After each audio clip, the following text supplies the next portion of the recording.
This is Democracy Now!, democracynow.org, The War and Peace Report. I'm Amy Goodman. And I'm Nermeen Sheikh. Welcome to our listeners and viewers around the country and around the world. The Senate Foreign Relations Committee is preparing to vote as soon as today on a draft authorization for the use of military force in Syria. The resolution sets a 60-day limit on U.S. military action in Syria, with a possible 30-day extension. On Tuesday, Secretary of State John Kerry testified before the Senate Foreign Relations Committee, saying Syrian President Bashar al-Assad must be held accountable for his alleged use of chemical weapons against civilians. If the United States of America doesn't hold him accountable on this with our allies and friends, it's a guarantee Assad will do it again.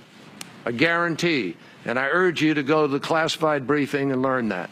Secondly, let me just point out to you that with respect to this question of Americans wanting to go to war, you know, you got three people here who have been to war. You got John McCain, who's been to war.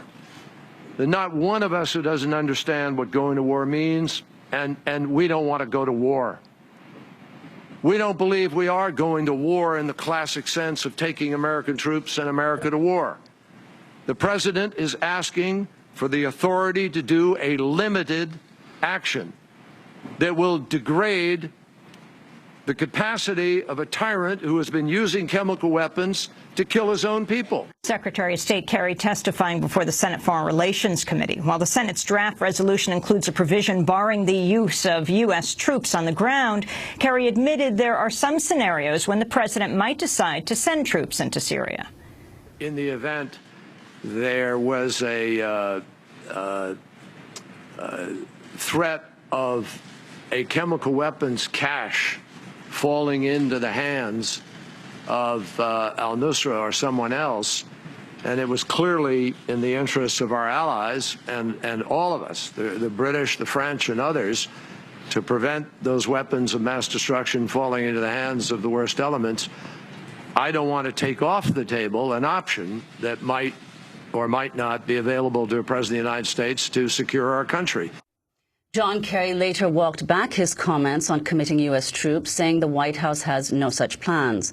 The New York Times, meanwhile, reports at least 50 CIA-trained rebels have now crossed into Syria from Jordan.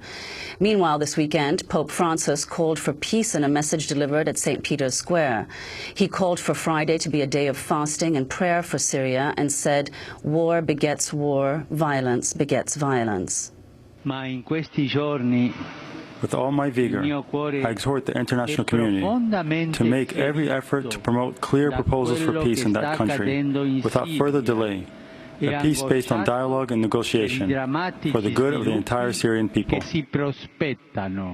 Pope Francis speaking in St. Peter's Square. President Obama goes to St. Petersburg, Russia, with a very different message. And that's the issue that is in Washington right now, as it debates the use of military force. The United Nations has revealed the number of refugees who fled Syria has topped 2 million. The tide of children, women, and men leaving Syria has risen almost tenfold over the past 12 months. On average, almost 5,000 people take refuge in Syria's neighboring countries every day.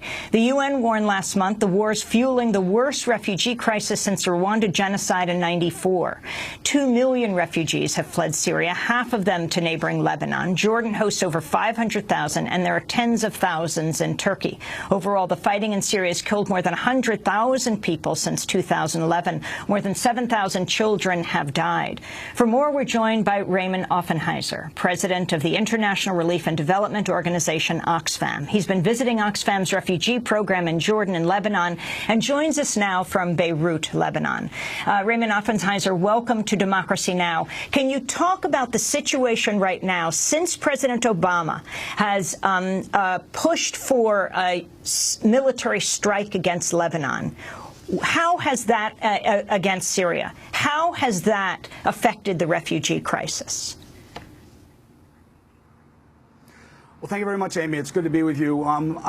We've been here for the last 4 days, basically visiting the refugee camps in Jordan and all the improvised settlements that refugees are finding themselves in through both Lebanon and Jordan. And I don't know that there's been an immediate reaction. There's an enormous sense of expectation here in the region about what this action may mean and whether, in fact, it will trigger greater refugee flows across the border. I think at this point, there isn't necessarily the perception that the flows are increasing dramatically, but that we don't know what will happen if in fact a strike does in fact occur.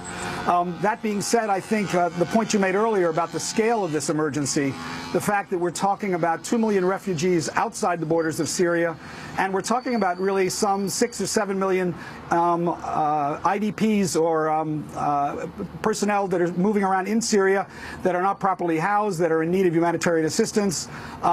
This is an enormous emergency, and much of that population we can't reach because they're inside the borders of Syria right now in the midst of the conflict.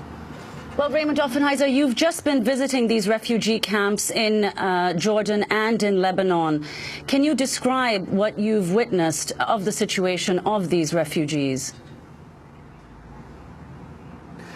Well, there's of course the big camp Zatari on the Jordan-Syrian border, which I think has gotten a lot of press and a lot of coverage. There's 120,000 refugees in that one camp, but that's really the only one large camp that exists in either Syria or Lebanon of that scale. It's the fourth largest city now in Jordan.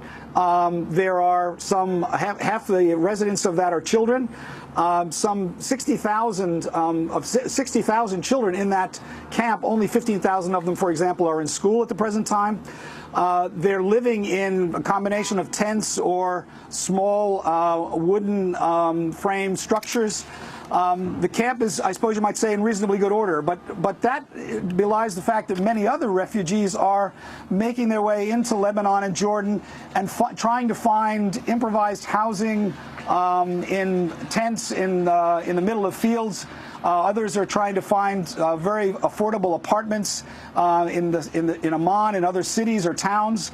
And if you imagine that only 120,000 of 500,000 of these refugees, in the case of Jordan, are in this camp, the rest of them are putting an enormous strain on municipal services, on the education system, and the health system in Jordan, and similarly here in Lebanon. Can you talk about the effect that the announcement of the possible strike is having on people in Syria and the refugees you're speaking to in Lebanon and Jordan?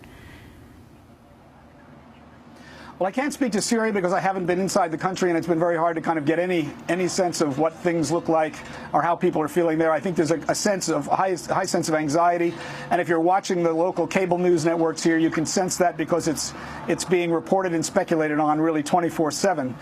Within the camps themselves, I think there's sort of an expectation that something dramatic is going to happen. I think that a lot of the people think that this is the beginning of a much more dramatic action on the part of the United States and perhaps the international community than the sort of surgical strike that perhaps the president has been describing.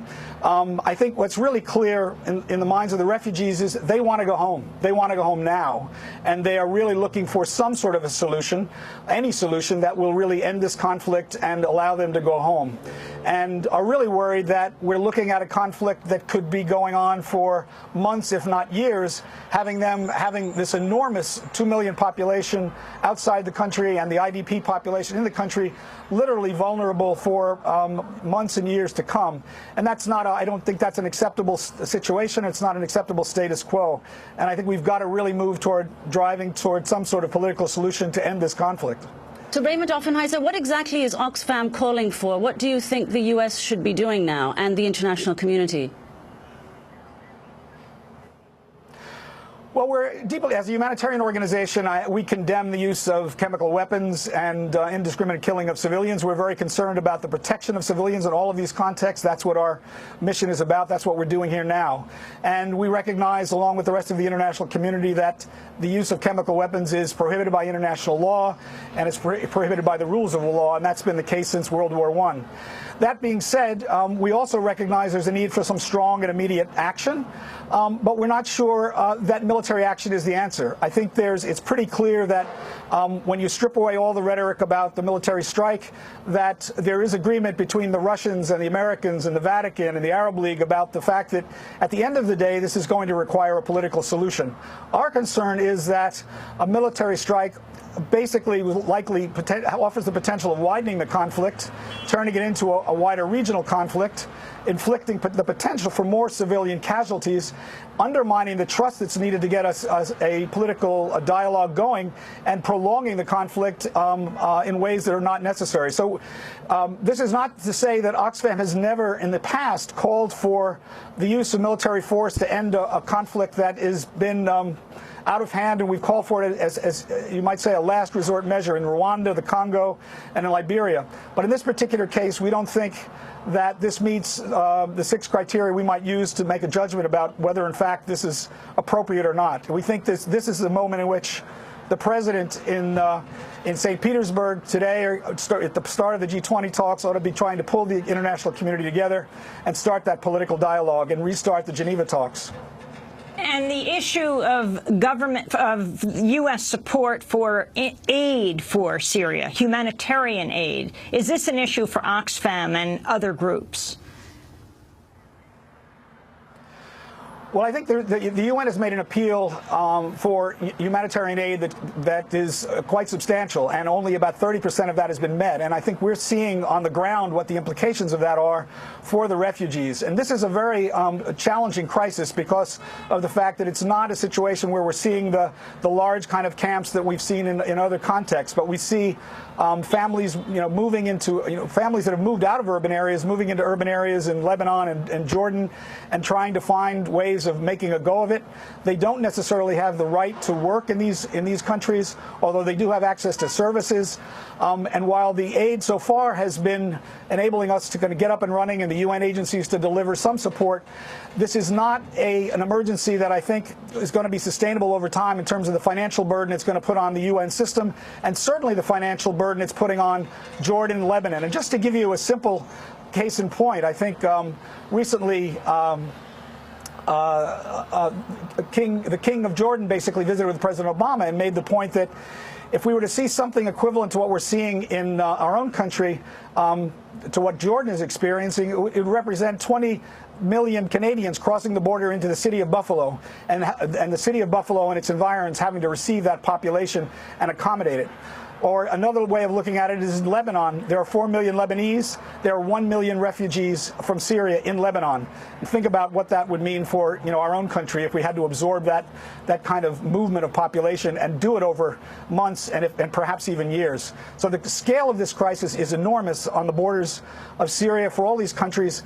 And I really want to underline for your listeners and viewers the fact that what we're seeing on the borders is only the tip of the iceberg. What's really of critical importance is understanding that there are 6 to 7 million internally displaced populations inside Syria that we cannot reach because of the conflict, and they are living in desperate straits. There's only 5% of them that are in any kind of reasonable housing or shelter. 95% of them are living in tents or on the move or living in collapsed buildings without basic services. And the medical system in Syria is collapsing. And literally 50%, the estimate is some 50% of the kids in the country are out of school. So this is an enormous crisis that we've got to bring to a halt quickly. And we'd like to see it end with a political solution and intensified political discussions between the United States, Russia, Iran, and the other parties to potential negotiations. Raymond Offenheiser, I want to thank you for being with us, president of Oxfam America. He's been visiting Oxfam's refugee program in Jordan and Lebanon. He was joining us from Beirut, Lebanon. This is Democracy Now! We'll be back in a minute.